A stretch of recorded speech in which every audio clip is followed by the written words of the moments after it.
الحمد للہ رب العالمین، الصلاۃ والسلام علی سید الانبیاء والمرسلین، اما بعد فاعوذ باللہ من الشیطان الرجیم، بسم اللہ الرحمن الرحیم۔ ان اللہ وملائکتہ یصلون علی النبی یا ایھا الذین آمنوا صلوا علیہ وسلموا تسلیما۔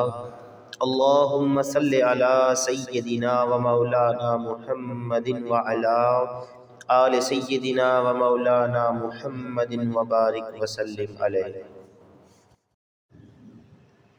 ہم اکثر اپنے بڑے بزرگوں سے سنتے آ رہے ہیں کہ صبح کے ٹائم خیر و برکت ہوتی ہے، صبح کے ٹائم رزق کی بھی تقسیم ہو رہی ہوتی ہے۔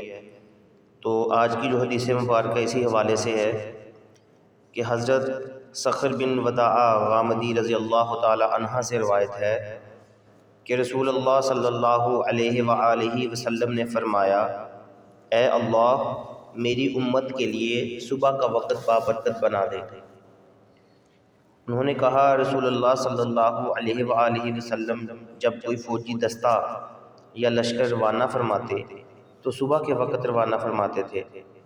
حضرت عمارہ بن حدید رحمۃ اللہ علیہ نے کہا، حضرت صخر رضی اللہ تعالی عنہ تاجر تھے، وہ اپنا تجارتی قافلہ صبح کے وقت روانہ فرمایا کرتے تھے، چنانچہ وہ خوشحال ہو گئے اور ان کا مال زیادہ ہو گیا۔